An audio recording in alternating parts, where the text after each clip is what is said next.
Sum number 17. Now, sir recording start कर दो। in sum number 17, two partners are given, Man and Mohan. Okay? चलो ध्यान से पढ़ते हैं क्वेश्चन को। Man and Mohan are partners of a partnership firm sharing profit and loss in a ratio 1:1. From the given below trial balance, prepare final accounts. चलो शुरू करते हैं।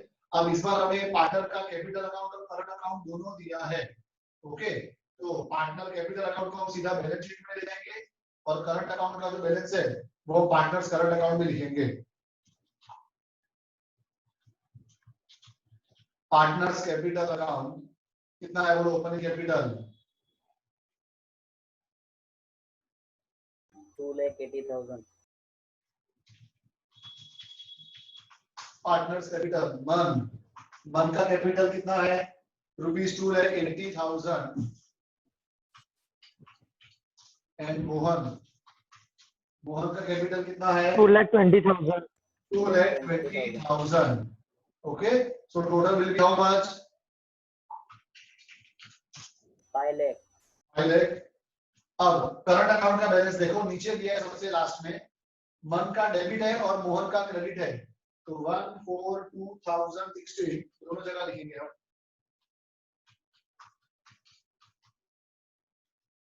डेबिट में आएगा 2 बैलेंस ब्रॉट फॉरवर्ड और क्रेडिट में आएगा बाय बैलेंस ब्रॉट फॉरवर्ड।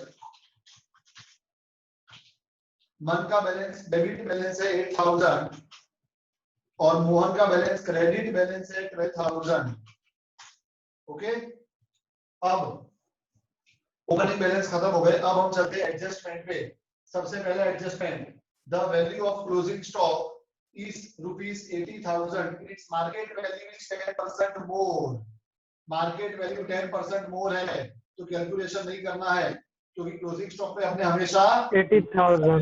लिखते हैं। यस और no? Yes sir. Yes sir.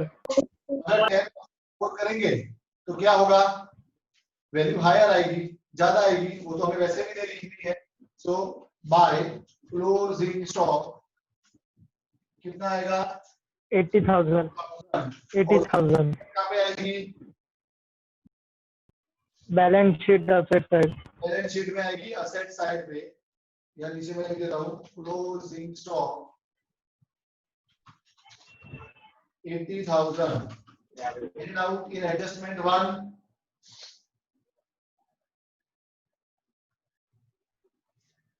yes or no? No sir. No sir. Okay, अब चलते हैं एडजस्टमेंट नंबर 2 पे। अब देखो एडजस्टमेंट नंबर 2 में क्या लिखा है, सबका ध्यान अभी एडजस्टमेंट नंबर 2 पे।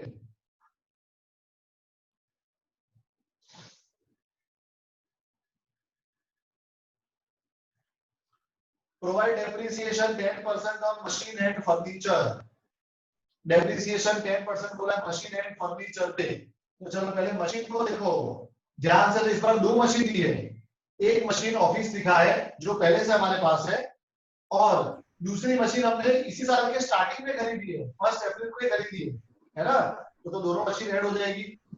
पुरानी मशीन कितने रुपीस की हमारे पास है, बोलो, 1,50,000 प्लस परचेज 40,000। हमने इस साल कितने की परचेज करी, और 40,000 की, और वो भी साल के स्टार्टिंग में खरीदी है, तो इसके ऊपर भी पूरे साल का ही डेप्रिसिएशन आएगा। यस और नो? Yes sir. तो टोटल मशीन हो गई 1,90,000 की। देखो 1,50,000 हमारी ओल्ड मशीन है, ओके, वो तो स्टार्टिंग से हमारे पास है, और 40,000 की हमने कब खरीदी है, 1 अप्रैल 2016 को। ब्रैकेट में डेट दिए ना? Yes sir. ओके, तो वो भी स्टार्टिंग से हो गई, तो टोटल इस शुरुआत से हमारे पास कितने की मशीन है, 1,90,000 की मशीन है, तो 1,90,000 का 10% करेंगे तो 19,000 आएगा, 19,000 माइनस डेप्रिसिएशन 19,000। ओके, तो आउटर कॉलम में कितना आएगा, 1,71,000। सब लोग म्यूट हो जाओ भाई, आवाज आता है, डिस्टर्ब होता है। 71,000. 71,000 ओके। और डेप्रिसिएशन ऑन मशीन की दूसरी इफेक्ट आ जाएगी P&L अकाउंट के अंदर। यहाँ पे हम लिख देते हैं to depreciation on machine 90,000। Next building पे बोला है 10%। बिल्डिंग हमें कितनी दी है total? Building is given 2,50,000। Building is given to us 2,50,000। इसके ऊपर भी आएगा डेप्रिसिएशन 10%। कितना आएगा? 25,000. 25,000. तो outer column will be 2,25,000. 2,25,000 2,25,000. and depreciation on machine on building is also an expense. So to depreciation on building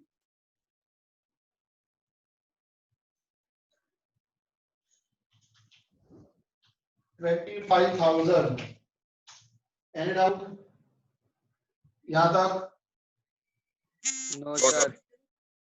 No.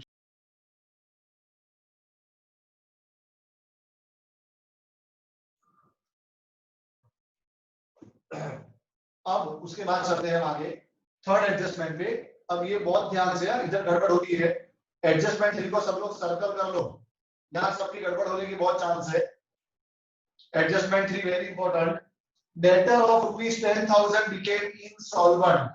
Debtor कितने के insolvent हो गए? 10,000 के। 50% amount will be received as per instruction of his receiver. और उसमें से हमें 5,000 तो मिल गया। ओके, तो मतलब हमारा बैड डेट कितने का हुआ? 5,000 का हुआ। ओके, वापस से सुनो ध्यान से। डेटर हमारे 10,000 के इंस्टॉलमेंट हुए हैं, लेकिन फुल स्टॉप के बाद लिखा है 50% amount will be received from his receiver. Okay, तो 50% हमें मिलेगा। तो हमारा एक्चुअल बैड डेट कितने का हुआ? खाली 5,000 का ही हुआ। तो कैसे लिखेंगे उसको हम? यहाँ पे आएगा डेटर्स। डेटर्स की बात मैं बोलता हूँ जगह एक छोड़ देने की। उसके बाद आएगा minus bad debt of adjustment. उसके बाद माइनस थोड़े बंदे को ऐड करो ना। BDR of adjustment. एक मिनट। उसके बाद आएगा minus DRD of adjustment. Okay, yes और नो? Yes sir. P&L लिख देने का to bad debt of trial balance plus bad debt of adjustment plus BDR of adjustment minus BDR of trial balance. Okay, तो चलो हमें bad debt कितना दिया है? 5,000 का दिया है बैड डेट ऑफ एडजस्टमेंट। तो लिख देते हैं 5,000 और उसकी दूसरी इफेक्ट आ जाएगी इधर P&L अकाउंट में डेबिट साइड पे। तो bad debt of adjustment is 5,000। Any doubt?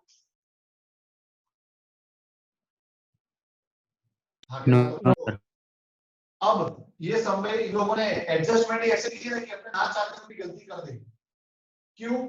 तो देखो लास्ट वाला एडजस्टमेंट पढ़ो, वो लास्ट में नहीं दिया होना चाहिए था। Okay, goods of rupees. अभी अपना एडजस्टमेंट नंबर 3 आधा बाकी है, पर अगर हमने एडजस्टमेंट 3 को अभी कर दिया तो हमारी गलती हो जाएगी। उसके पहले हमें एडजस्टमेंट 5 को सॉल्व करना ही पड़ेगा। Goods of rupees 2,000 is missed out to be recorded in sales return book. 2,000 का सेल्स रिटर्न हुआ है पर हमें उसको रिकॉर्ड नहीं करा है। तो क्या करोगे बोलो? यहाँ पे लिखते हैं हमने to purchase minus purchase return और राइट साइड पे आएगा by sales minus sales return. अब सेल्स रिटर्न तो आएगा ही, लेकिन उसके अंदर भी अनरिकॉर्डेड सेल्स रिटर्न है एडजस्टमेंट 5 में। तो सेल्स रिटर्न क्या होता है? माइनस। तो जो अनरिकॉर्डेड होगा वो भी क्या करना पड़ेगा? माइनस ही करना पड़ेगा। कितना है अनरिकॉर्डेड सेल्स रिटर्न? बोलो। 2,000. हाँ 2,000। अब इसकी दूसरी इफेक्ट कहां पे आएगी? तो देखो सेल्स में से माइनस हो रहा है, जितना सेल डिक्रीज होगा उतने हमारे डेटर्स डिक्रीज होंगे। तो डेटर्स के अंदर भी नीचे क्या आएगा जो हमने जगह छोड़ी थी यहाँ पे? Minus unrecorded sales return. How much? 2000. Understood? Yes, sir. Yes, sir. अगर ये Yes, हमने sir. पहले नहीं लिखा होता, अगर हमने ये पहले नहीं लिखा होता और डायरेक्टली हम एडजस्टमेंट 3 को आगे 5% बीडीआर करते तो रॉन्ग हो जाता। डेटर्स में से 2000 तो माइनस ही नहीं होता। ओके, इसके लिए याद रखना ये एडजस्टमेंट 5 को पहले सॉल्व करना पड़ेगा। तो ये सम से अपने को इतना सीखने को मिलता है कि हमेशा जब फाइनल अकाउंट का सम आए तो सबसे पहले सारे एडजस्टमेंट रीड कर लेने की। हो सकता है कि पीछे वाला कोई एडजस्टमेंट की इफेक्ट आगे वाले एडजस्टमेंट में आ रही हो। ओके, तो सारे एडजस्टमेंट एक बार रीड कर लेने के। चलो अब करते हैं वापस एडजस्टमेंट 3। 5% बीडीआर बोला है, अब देखना ध्यान से। 5% बीडीआर, अभी भी गलती होगी सबकी। 5% बीडीआर कैसे कैलकुलेट करना है, उसका अमाउंट कौन सा लेंगे हम। 5% बीडीआर कैलकुलेट करने के लिए पहले हमें डेटर्स देने पड़ेंगे। कितने डेटर्स बोलो? 25,000. 25,000 के डेटर्स है। तो डेटर्स से पहले मैं लिख देता हूँ 25,000। अब सुनो सबकी गलती क्या होती है। डेटर्स 25,000 के थे। अपने जब बीडीआर फाइंड कर रहे हैं, सुनना ध्यान से, हम जब बीडीआर फाइंड कर रहे होते हैं तो क्या करते हैं, बीडीआर के ऊपर की सारी स्टेप्स को सॉल्व करते हैं। यस और नो? Yes, sir. है ना? तो Yes, sir. करोगे तो क्या होगा, देखो 25 minus 2 23, 23 minus 5 18। तो 18,000 का 5% करोगे तुम्हारा बीडीआर 900 आ जाएगा, जो रॉन्ग है।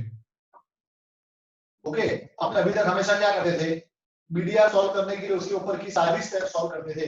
25,000 minus 2,000 minus 5,000 becomes 18,000, उसका 5% 900 दोनों जगह लिख दोगे, बैलेंस शीट टैली भी हो जाएगी और रॉन्ग अमाउंट से होगी। क्यों? क्योंकि ये सब के अंदर हमें क्या दिया है, पहले total insolvent debtors, solvent debtors दिए हैं। कितने इंसॉल्वेंट हो गए हैं? 10,000 इंसॉल्वेंट हो गए हैं। तो क्या करने का, डेटर्स में से पूरा 10,000 माइनस करने का। भले उसमें से 5,000 हमारे पास आ गया है, लेकिन इंसॉल्वेंट कितने हो गए? 10,000 हुए। तो आज के बाद हमेशा याद रखना, अभी तक किसी भी सम के अंदर हमको इंसॉल्वेंट डेटर्स नहीं दिए थे, पर अगर इंसॉल्वेंट डेटर्स दिए हो तो बीडीआर कौन से अमाउंट पे आएगा? टोटल हमारे जो भी डेटर्स थे, कितने थे टोटल डेटर्स? 25,000, उसमें से माइनस करने का इंसॉल्वेंट। कितने थे इंसॉल्वेंट? 10,000। फिर उसे माइनस करने का अनरिकॉर्डेड सेल्स रिटर्न। कितना है अनरिकॉर्डेड सेल्स रिटर्न? बोलो। 2,000. 2,000. तुमको दिखे। Okay, unrecorded sales return 2,000। अब बैड डेब्ट ऑफ एडजस्टमेंट 5,000 मत ले लेना वापस। ये 5,000 है ना, ये 10,000 के अंदर ही आ गया है। हमने जो इंस्टॉलमेंट 10,000 ली है उसमें 5,000 भी आ चुका है। अब बताओ बैलेंस कितना आया? 13,000. माइनस 2 कितना आया? 13,000. 13,000। अभी 13,000 का हम क्या करेंगे? 5% करेंगे। तो कितना 5%, 650. 650.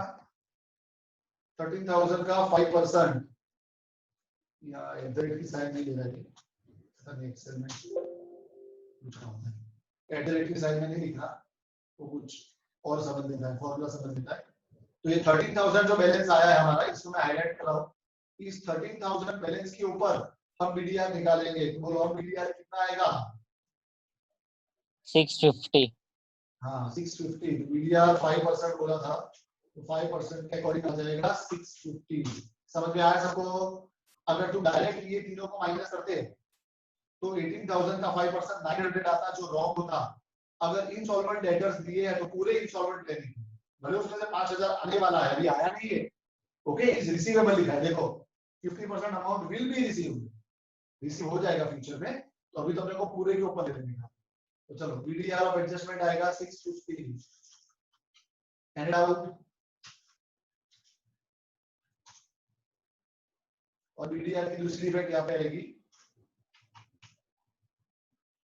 बोलो। अब चलते हैं नेक्स्ट एडजस्टमेंट पे। Adjustment number 4, 10% interest is outstanding on bank overdraft.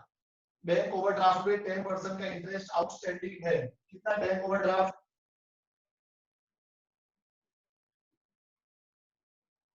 3000 3000 very good. Trial balance में देखो, trial balance to balance sheet opposite side होता है। बैलेंस शीट में ओवरड्राफ्ट कहां पे आता है? लेफ्ट में। मतलब ट्रायल बैलेंस में वो राइट में दिया होगा, तो राइट में 3000 दिया है। 3000 का 10% कितना होगा? 300 300 जो आउटस्टैंडिंग है, तो क्या लिखोगे? To outstanding interest on overdraft, OD लिखा हुआ है खाली 300। और फिर दूसरी इफेक्ट आ जाएगी बैलेंस शीट में, liability side, outstanding interest on bank overdraft 300। Okay, अब चलते हैं एडजस्टमेंट नंबर 5 पे। वो तो हमने इफेक्ट दे दी है सेल्स रिटर्न वाली 2000 की। ओके, चलो अब सारे एडजस्टमेंट खत्म हो गए। अब हम चलते हैं ट्रायल बैलेंस पे। कैपिटल एंड ड्राइंग्स, ड्राइंग्स बाकी अभी लिखना हमारा, तो मैं ड्राइंग्स लिख देता हूं। ड्राइंग्स में कौन सी डेट आएगी? 31st March 2017. 3,045 purchase and sales, trial balance to trading account same side. Purchase है 80,000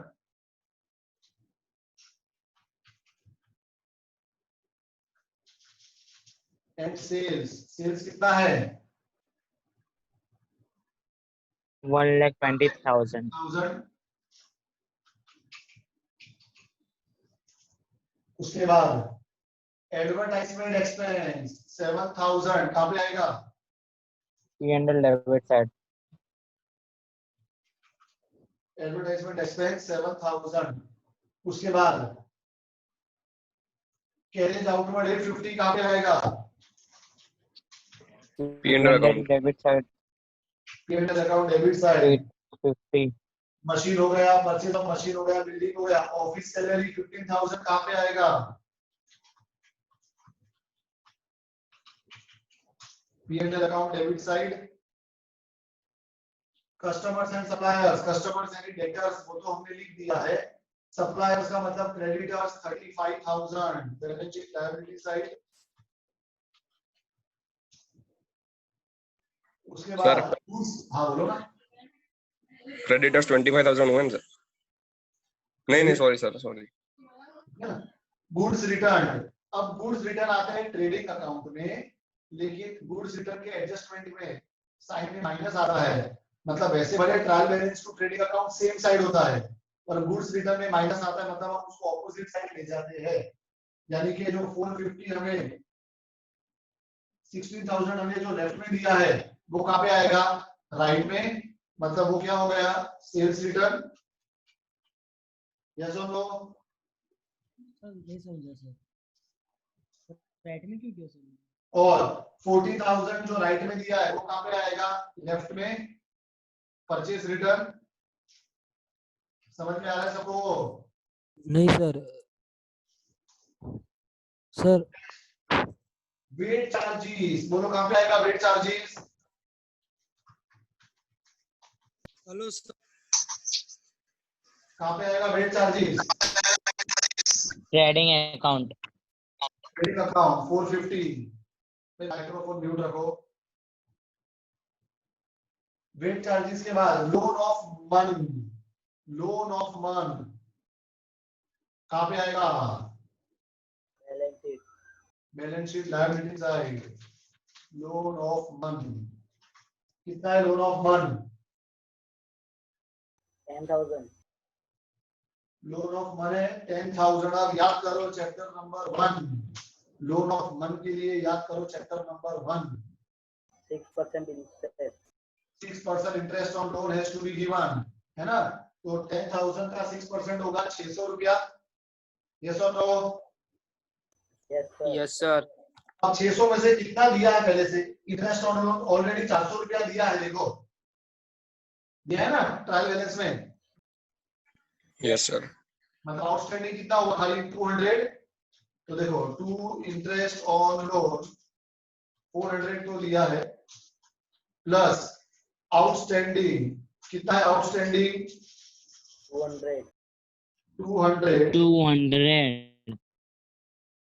ओके, तो अब आउटर कॉलम में आ जाएगा पूरा 600 and outstanding interest on loan. Sir 200 कैसे आया? Outstanding interest on loan how much rupees 200 क्या हुआ सर 200 कैसा है आउटस्टैंडिंग? हाँ देखो मन की लोन कितनी दी अपने को लोन ऑफ मन 10,000 है दिख रहा है कर्सर हाँ सर। अब 10,000 का 6% करना पड़ेगा ना चैप्टर वन में हमने पढ़ा है if nothing is given then also interest on loan should be given at 6% to the partner तो 10,000 का 6% कितना हुआ 600 रुपया हुआ हाँ सर। अब देख ट्रायल बैलेंस में देखो ट्रायल बैलेंस में ऑलरेडी इंटरेस्ट ऑन लोन 400 तो दिया ही यानी कितना आउटस्टैंडिंग रहा 200 अंडरस्टूड हाँ सर। हाँ सर। अब आगे बढ़ते हैं कस्टम ड्यूटी कहां पे आएगा trading account P and trading account sir. Purchase how much rupees 1300 good stock में 142,060 लिखा है मतलब ये कौन सा स्टॉक है opening stock how much rupees 42,000 42,000 trading expense नाम भले ट्रेडिंग है मैंने 11th में ही समझा दिया था आएगा P&L अकाउंट में। To trading expense how much rupees 1300 next उसके बाद वेजिस एंड आउटस्टैंडिंग वेजिस आएगा ट्रेडिंग अकाउंट में तो to wages how much rupees 750 2600 and outstanding is 2600 नहीं जो ये कौन है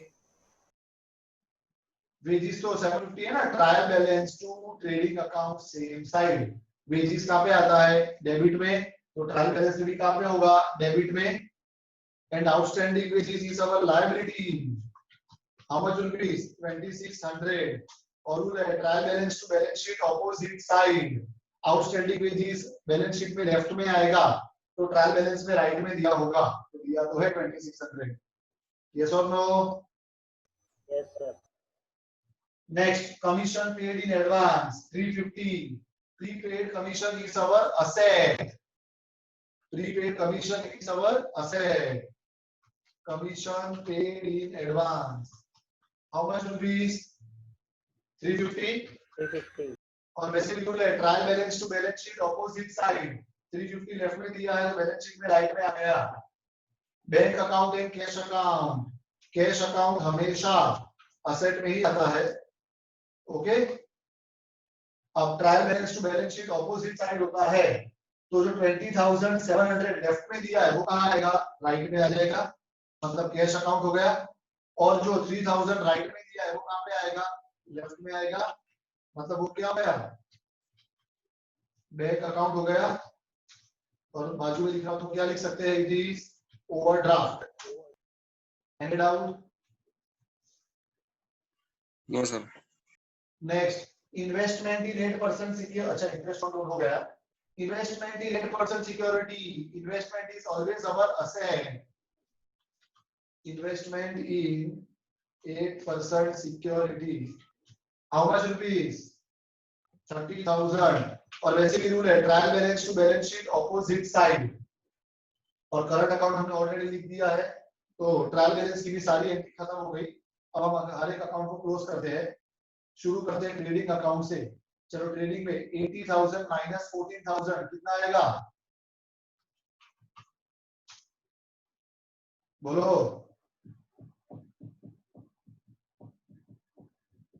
80 माइनस 14 कितना होगा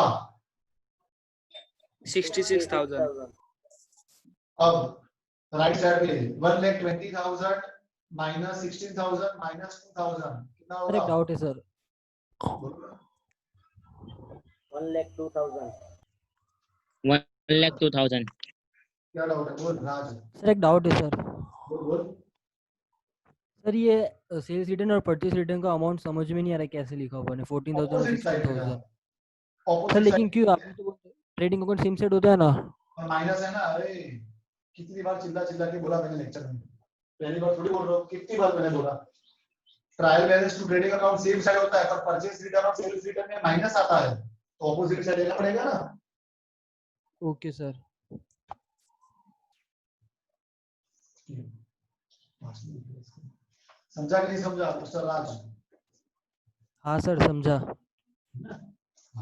अभी भी मैंने बोला था, अभी भी मैंने 2 बार बोला था ये सब के अंदर ही, ये वैसे तो trial balance trading account same side होता है, पर परचेज रिटर्न और सेल्स रिटर्न में ऑलरेडी आगे माइनस है, मतलब हमें ऑपोजिट साइड ही लिखना है हमेशा। चलो अब बताओ कौन से साइड का टोटल ज्यादा है? 7 क्रेडिट का ज्यादा है, मतलब क्या हो रहा है हमें? gross profit Gross profit 71,500. 1500 okay, अब ये ग्रॉस प्रॉफिट आ जाएगा पी&एल में, बन जाएगा माय ग्रॉस प्रॉफिट 71,500। चलो अब 50 प्लस 650 कितना हो जाएगा? 5650। इस बार डेबिट का टोटल ज्यादा है पी&एल में, क्रेडिट का कम है। सर 600 400 plus 200 अच्छा बाकी हो ये लिखा है। कहाँ पे? नहीं सर लिखा है। चलो अब आएगा यहाँ पे बाय नेट लॉस। बोलो कितना डिफरेंस आया? 800 3,200. 3200। ये कहाँ चला जाएगा? पी&एल अकाउंट में चला जाएगा टू नेट लॉस 3200। ये बच जाएगा बाय डिविजिबल लॉस। ओके, मन एंड मोहन, मन और मोहन को आधा आधा लेना है, 1:1 है ratio. 1600 1600. 1600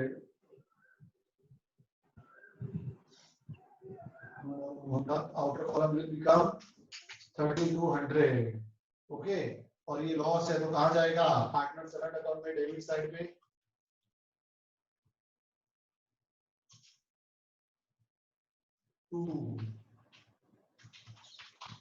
divisible loss 1600 and 1600। Any doubt? Sir बोलो ना। ये 8% सिक्योरिटी वाला हिडन एडजस्टमेंट नहीं है? 8% गवर्नमेंट सिक्योरिटी नहीं बेटा, इन्वेस्टमेंट इन 8% गवर्नमेंट सिक्योरिटी। हाँ 8% दिया तो है। मतलब ब्रैकेट में मंथ कहाँ दिए थे? आएगा आएगा। तो कितना आता है? 30,000 का 8%। 2400। हाँ वो आएगा, वो हिडन एडजस्टमेंट है 8% है ना। 30,000 का 8% पूरे साल का करोगे 2400, वो क्या है हमारा? इनकम इनकम है ना, तो यहाँ पे आएगा by outstanding interest on investment 2400। Okay, अब बताओ कितना होगा? नेट लॉस का हो गया अपना 800 800 का नुकसान हुआ था। ओके, और इसकी दूसरी इफेक्ट कहाँ पे आएगी? इंटरेस्ट ऑन इन्वेस्टमेंट आउटस्टैंडिंग मतलब असेट में आएगा ना। आउटस्टैंडिंग इंटरेस्ट ऑन 8% इन्वेस्टमेंट, या खाली इन्वेस्टमेंट लिखा हूँ 2400 बराबर वो आएगा, परसेंटेज दिया है इसके लिए। चलो अभी 800 को डिवाइड कर देते हैं, कितना होगा? 800 को डिवाइड करोगे तो 400 400. 400 and 400।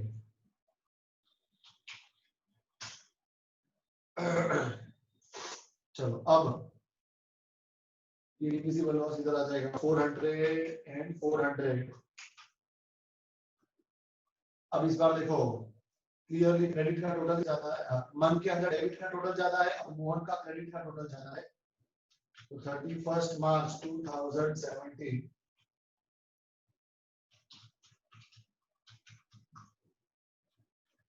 बोलो कितना आएगा यहाँ पे? To balance carry forward 7100 Mohan का। 7100 मोहन का। ओके, और क्रेडिट साइड पे आएगा by balance carry forward how much will be? 11,400 11,400 पूरा आ जाएगा। अब ये आएंगे डेबिट वाला डेबिट में और क्रेडिट वाला क्रेडिट में, तो मोहन का करंट अकाउंट का बैलेंस डेबिट है, तो डेबिट में लिखेंगे Mohan current account how much will be 7100 और मन का क्रेडिट में है तो क्रेडिट में लिखेंगे months current account how much will be 11400 clear है सबको? Yes sir. चलो अब आउटर कॉलम कहाँ बाकी है? ये डेटर से बाकी है, करो तो कितना आ रहा है 25,000 minus 2,000 minus 5,000 minus 650 17,350 देखो ये हो गया 5,58,200 से। क्लियर है सबको? Yes sir. Yes sir. Any doubt? No sir.